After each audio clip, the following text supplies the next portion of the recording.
In this video, I'll show you how I make a model display case from start to finish. At the very beginning, I prepare my workspace on the table, making sure to work on clean surfaces and away from dust. Next, I'll remove the protective films from the acrylic sheets. I won't need the films during assembly, and any fingerprints or dust will be cleaned off once the display case is fully built. Leaving the protective films on while gluing the display case together could cause the adhesive to bond the film permanently to the acrylic. Also, peeling the film off a finished display case creates static electricity, and the surface of the case will attract dust and particles from the surrounding area. So I believe there's no point in keeping the films on during assembly, since the case will need to be cleaned in the end anyway. Display cases are used in modeling for various purposes, with the main ones being as a decorative element and to protect the model from dust and UV radiation. If improper chemicals are used on the model, or if they're not applied at all, this can lead to fading colors over time.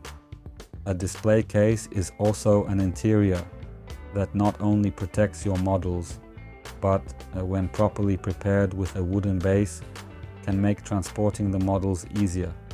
Models in a display case look great, but more importantly, they protect your work for years. Thanks to the case, dust won't get in, and it's harder for household pets to damage small parts.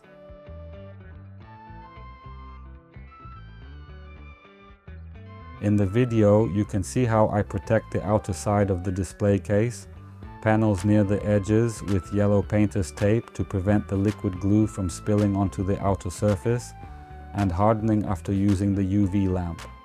You can also use tape or another film on the inside of the display case, but I already have some experience as I made a few of these display cases a year before this video was created.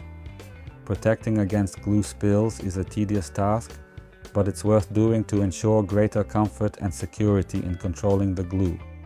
Next, I remove the excess tape with a craft knife, carefully cutting along all the panel edges.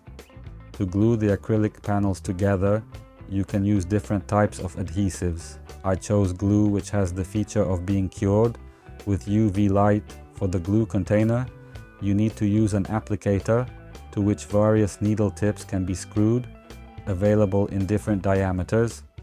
There are also plastic tips with different sized holes, but I chose a metal needle with a diameter of 0.51 millimeters, as it applies the right amount of glue to fill the gap. Unfortunately, the applicator doesn't fit perfectly with the bottle. Although it's sold as a set, you have to seal the attachment yourself. I do this with Teflon tape and then wrap the entire thing with yellow painter's tape.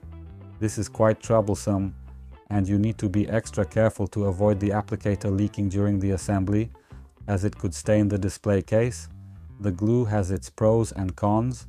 A definite advantage is the absolute transparency of the joints. They are really clear and the connections look clean and neat. Additionally, the manufacturer assures the strength of the bond, which isn't as critical when making display cases. The joint doesn't yellow over time, so the connections remain nice and clear. One of the biggest disadvantages of this solution is that if you stain the display case or spill excess glue and cure it with UV light, the stain can only be removed mechanically by scraping it off with a razor blade. There's no way to remove it chemically without possibly dissolving or dulling the delicate surface of the acrylic. That's why the assembly process must be done very carefully. There's no room for mistakes once the glue is in the tiny gap between the two surfaces. The glue is liquid, so once the gap is filled, you can't make any adjustments to the position of the panels. You might accidentally spill or smear excess glue and stain the clean surface. That's why before applying the glue, I make sure the panels are in their final position to avoid moving them once the glue is applied. You can make minor adjustments, but I recommend the measure 10 times, glue once method. Of course, the yellow protective tape reduces the risk of uncontrolled glue, but it's better to glue precisely. Before each glue application, I position the panels in their final position. It's difficult and time-consuming, but you can secure the panels with tape and flat boards.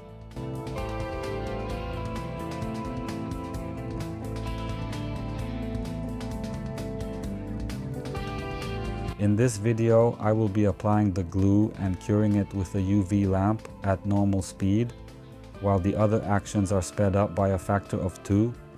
Before each application of glue, I squeeze out a drop to potentially remove any uncured material. The needle tip is positioned at about a 45-degree angle relative to the two perpendicular walls. The needle touches the edge, and the glue, which is being continuously squeezed out, flows into the micro gap between the two acrylic sheets. You can see the glue filling the gap, but its thickness and properties ensure that it doesn't spill over onto the outer wall. After applying the glue, it's important to check for any excess glue, and if there is any, it should be wiped off with a damp cloth before curing. Curing the glue involves exposing it to UV light. I personally bought a UV lamp used in nail salons because it was quite affordable and had more power than other lamps. However, other UV light emitters like UV LED flashlights can also work perfectly fine. The exposure time is typically anywhere from several seconds to a minute. After this time, the glue is immediately hard and the joint is fully cured. It's no longer sticky and can be touched. One of the most important aspects of gluing and the process of glue penetrating the micro gaps is ensuring the correct positioning of the panels relative to each other. The joint must be horizontal, not vertical. This can be seen in the simple diagram. A horizontal joint ensures that the glue properly penetrates the gap. By applying the right amount of glue, nothing should spill over the outer edge of the panels. Once all the panels are glued together, you can optionally expose them to UV light for a few more seconds for additional curing.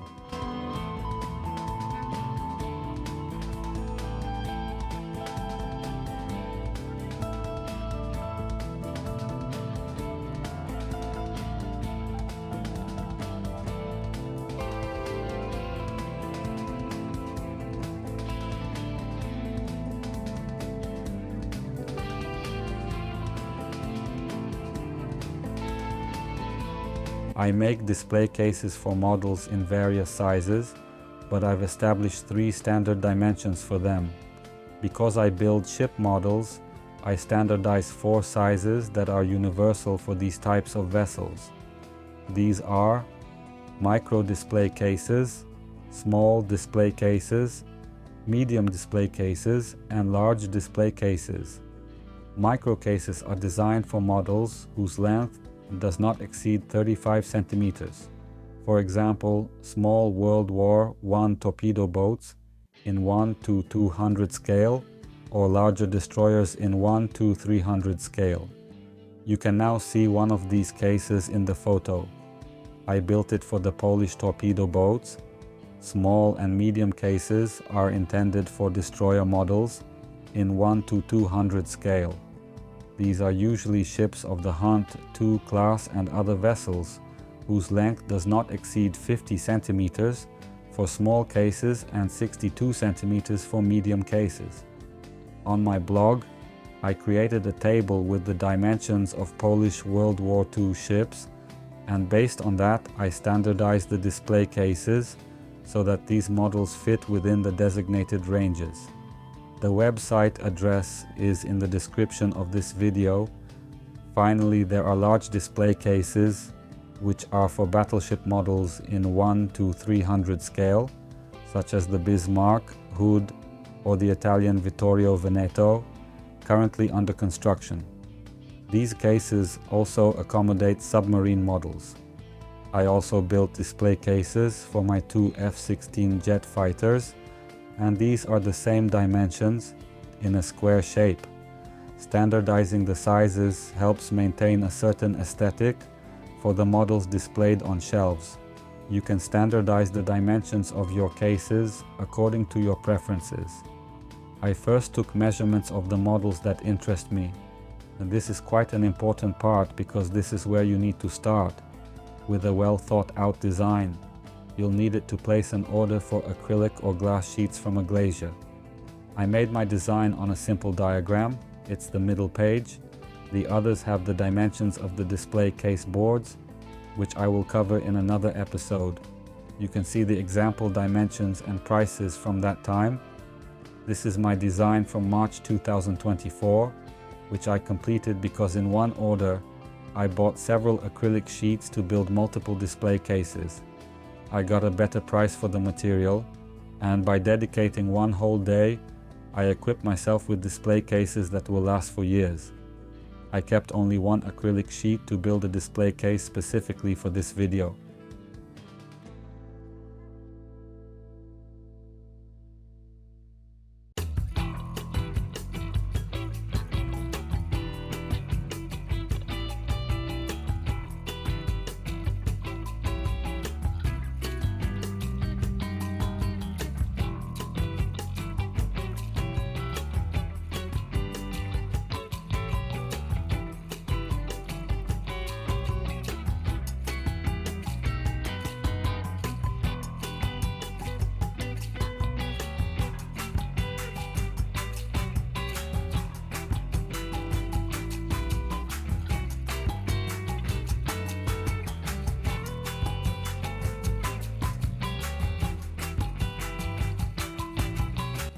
Here you can see how I removed the already hardened glue with a razor blade.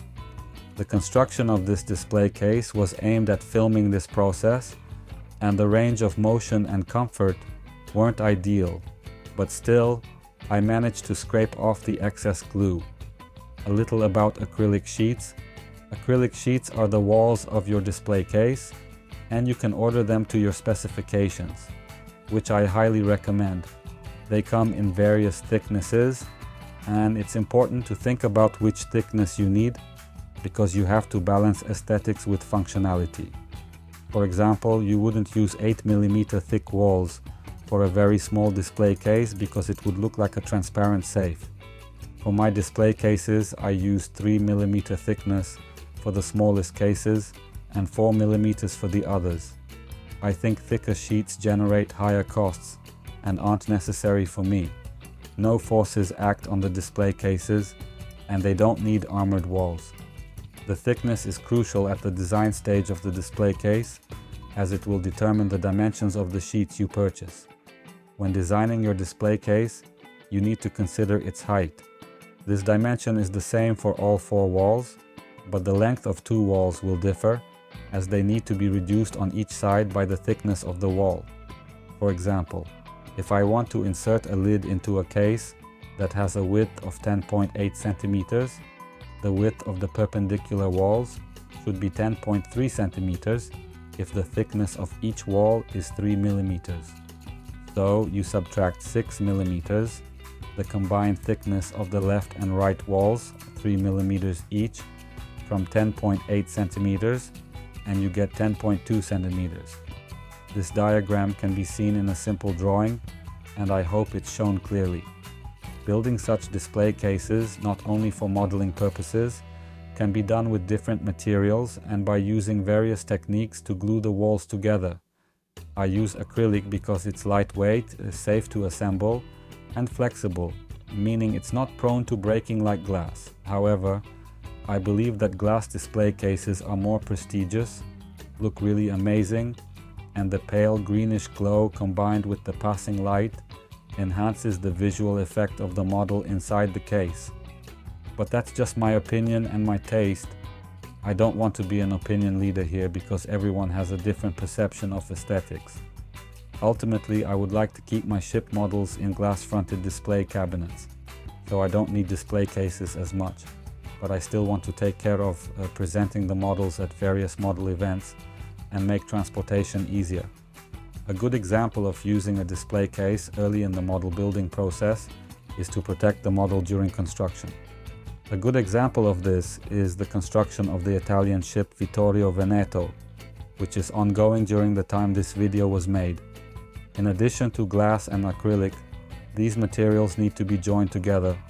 I only presented my method here, and I don't think it's the best, but it works for my needs and is easy enough that my skills allow me to build such a display case.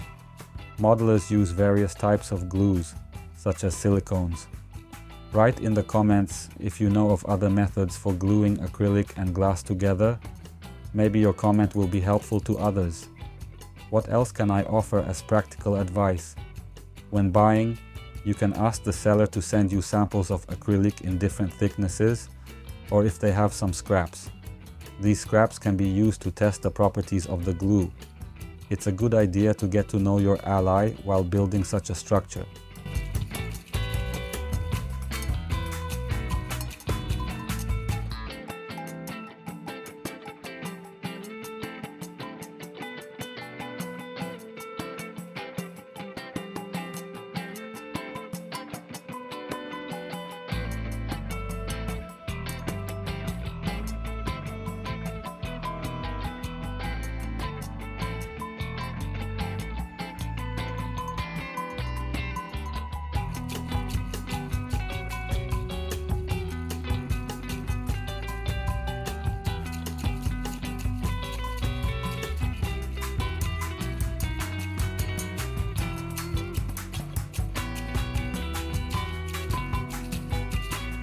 After gluing all the walls of the display case, I remove the protective tape.